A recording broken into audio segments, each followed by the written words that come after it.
Chapter 11. Wendy's Story. "Listen, then," said Wendy, settling down to her story, with Michael at her feet, and 7 boys in the bed. "There was once a gentleman—" "I had rather he had been a lady," Curly said. "I wish he'd been a white rat," said Nibs. "Quiet," their mother admonished them. "There was a lady also, and—" "Oh, Mummy, cried the first twin. you mean that there's a lady also, don't you? She's not dead, is she?" "Oh, no." "I'm awfully glad she isn't dead," said Tootles. "Are you glad, John?" "Course I am." "Are you glad, Nibs?" "Rather." "Are you glad, twins?" We are glad. "Oh, dear," sighed Wendy. "Little less noise there," Peter called out, determined that she should have fair play, however beastly a story it might be in his opinion. "The gentleman's name," Wendy continued, "was Mr. Darling, and her name was Mrs. Darling." I knew them, John said, to annoy the others. "I think I knew them," said Michael, rather doubtfully. "They were married, you know," explained Wendy. "And what do you think they had?" "White rats," cried Nibs, inspired. "No," "It's awfully puzzling," said Tootles, who knew the story by heart. "Quiet, Tootles. They had 3 descendants." What is descendants? "Well, you are one, twin." Did you hear that, John? I'm a descendant.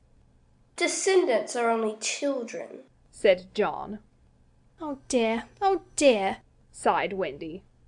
"Now these 3 children had a faithful nurse called Nana, but Mr. Darling was angry with her, and chained her up in the yard, and so all the children flew away." "That's an awfully good story," said Nibs. "They flew away," Wendy continued, "to the Neverland, where the lost children are." I just thought they did. Curly broke in excitedly. I don't know how it is, but I just thought they did. "Oh, Wendy," cried Tootles. "was one of the lost children called Tootles?" "Yes, he was." "I'm in a story! Hurrah! I'm in a story, Nibs." "Hush! Now I want you to consider the feelings of the unhappy parents with all their children flown away." Oh! They all moaned, though they were really not considering the feelings of the unhappy parents one jot. "Think of the empty beds." Oh! It's awfully sad, the first twin said cheerfully. I don't see how it can have a happy ending, said the second twin. Do you, Nibs? "I'm frightfully anxious." "If you knew how great is a mother's love," Wendy told them triumphantly, "you would have no fear." She had now come to the part that Peter hated. "I do like a mother's love," said Tootles, hitting Nibs with a pillow. "Do you like a mother's love, Nibs?" "I do just," said Nibs, hitting back. "You see," Wendy said complacently, "our heroine knew that the mother would always leave the window open for her children to fly back by, so they stayed away for years and had a lovely time." "Did they ever go back?" "Let us now," said Wendy, bracing herself up for her finest effort, "take a peep into the future." And they all gave themselves the twist that makes peeps into the future easier. Years have rolled by, and who is this elegant lady of uncertain age alighting at London Station? "Oh, Wendy, who is she?" cried Nibs, every bit as excited as if he didn't know. Can it be? Yes. No. It is the fair Wendy. Oh! And who are the 2 noble portly figures accompanying her, now grown to man's estate? Can they be John and Michael? They are. "Oh!" "See, dear brothers," says Wendy, pointing upwards, "there is the window still standing open. Ah, now we are rewarded for our sublime faith in a mother's love." So up they flew to their mummy and daddy, and pen cannot describe the happy scene over which we draw a veil. That was the story, and they were as pleased with it as the fair narrator herself. Everything just as it should be, you see. Off we skip like the most heartless things in the world, which is what children are, but so attractive. And we have an entirely selfish time, and then, when we have need of special attention, we nobly return for it, confident that we shall be rewarded instead of smacked. So great, indeed, was their faith in a mother's love, that they felt they could afford to be callous for a bit longer. But there was one there who knew better, and when Wendy finished, he uttered a hollow groan. "What is it, Peter?" she cried, running to him, thinking he was ill. She felt him solicitously, lower down than his chest. "Where is it, Peter?" It isn't that kind of pain. Peter replied darkly. "Then what kind is it?" Wendy, you are wrong about mothers. They all gathered round him in a fright, so alarming was his agitation, and with a fine candour he told them what he had hitherto concealed. Long ago, He said, I thought like you that my mother would always keep the window open for me, so I stayed away for moons and moons and moons, and then flew back, but the window was barred, for mother had forgotten all about me, and there was another little boy sleeping in my bed.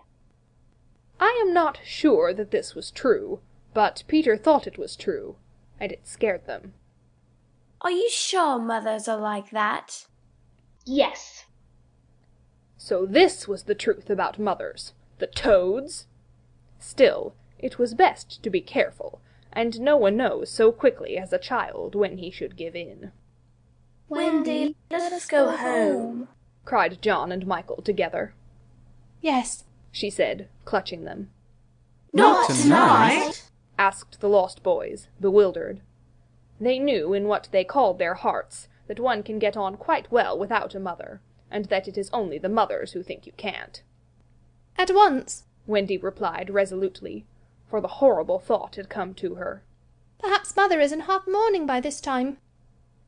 This dread made her forgetful of what must be Peter's feelings, and she said to him, rather sharply, "Peter, will you make the necessary arrangements?" If you wish it. He replied, as coolly as if she had asked him to pass the nuts. Not so much as a sorry to lose you between them. If she did not mind parting, he was going to show her, was Peter, that neither did he.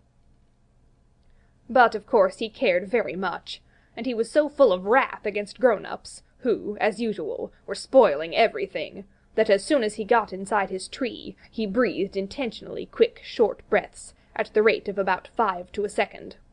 He did this because there is a saying in the Neverland that, every time you breathe, a grown-up dies, and Peter was killing them off vindictively as fast as possible.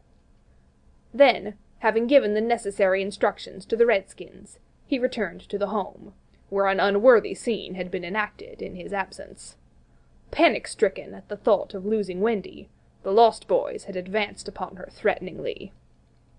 It will be worse than before she came, They cried. We shan't let her go. Let's keep her prisoner. Aye, chain her up. In her extremity, an instinct told her to which of them to turn. "Tootles," She cried. "I appeal to you." Was it not strange? She appealed to Tootles, quite the silliest one. Grandly, however, did Tootles respond. For that one moment he dropped his silliness, and spoke with dignity. "I'm just Tootles," He said, and nobody minds me. But the first who does not behave to Wendy like an English gentleman, I will blood him severely. He drew back his hanger, and for that instant his sun was at noon. The others held back uneasily. Then Peter returned, and they saw at once that they would get no support from him. He would keep no girl in the Neverland against her will. Wendy, He said, striding up and down. I have asked the Redskins to guide you through the woods, as blind tires you so. "Thank you, Peter." Then, He continued, in the short, sharp voice of one accustomed to be obeyed. Tinker Bell will take you across the sea. Wake her, Nibs. Nibs had to knock twice before he got an answer, though Tink had really been sitting up in bed listening for some time. Who are you? How dare you? Go away! She cried. You are to get up, Tink, Nibs called.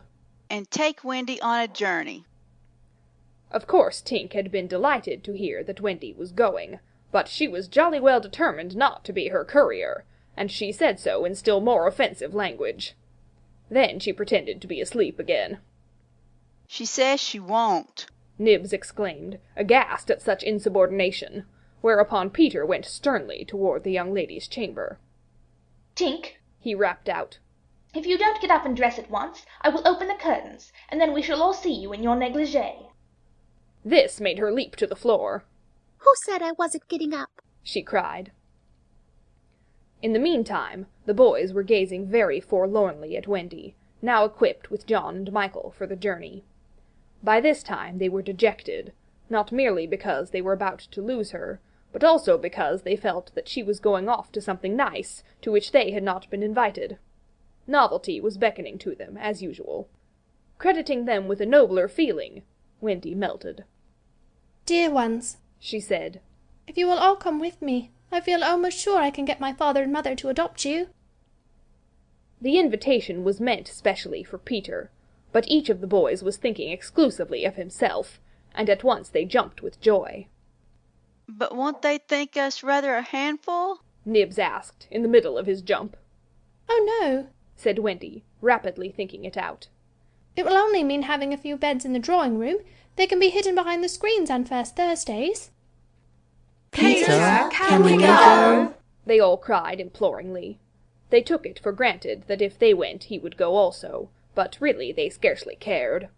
Thus children are ever ready, when novelty beckons, to desert their dearest ones. All right. Peter replied with a bitter smile, and immediately they rushed to get their things. And now, Peter, Wendy said, thinking she had put everything right. I'm going to give you your medicine before you go. She loved to give them medicine, and undoubtedly gave them too much. Of course, it was only water, but it was out of a bottle, and she always shook the bottle and counted the drops, which gave it a certain medicinal quality. On this occasion, however, she did not give Peter his draught, for just as she had prepared it, she saw a look on his face that made her heart sink. Get your things, Peter, She cried, shaking. No, He answered, pretending indifference. I'm not going with you, Wendy. Yes, Peter. No. To show that her departure would leave him unmoved, he skipped up and down the room, playing gaily on his heartless pipes. She had to run about after him, though it was rather undignified. To find your mother, She coaxed. Now, if Peter had ever quite had a mother, he no longer missed her. He could do very well without one. He had thought them out, and remembered only their bad points. No, no. He told Wendy decisively. Perhaps she would say I was old, and I just always want to be a little boy and to have fun. But Peter, No. And so the others had to be told. Peter isn't coming. Peter not coming! They gazed blankly at him, their sticks over their backs, and on each stick a bundle. Their first thought was that if Peter was not going, he had probably changed his mind about letting them go. But he was far too proud for that. If you find your mothers, He said darkly. I hope you will like them. The awful cynicism of this made an uncomfortable impression, and most of them began to look rather doubtful. After all, their faces said, were they not noodles to want to go? Now then, Cried Peter, no fuss, no blubbering. Goodbye, Wendy. and he held out his hand cheerily, quite as if they must really go now, for he had something important to do. She had to take his hand, and there was no indication that he would prefer a thimble. You will remember about changing your flannels, Peter, She said, lingering over him. She was always so particular about their flannels. Yes, and you will take your medicine. yes. That seemed to be everything, and an awkward pause followed. Peter, however, was not the kind that breaks down before other people. Are you ready, Tinker Bell? He called out. Aye, aye. Then lead the way.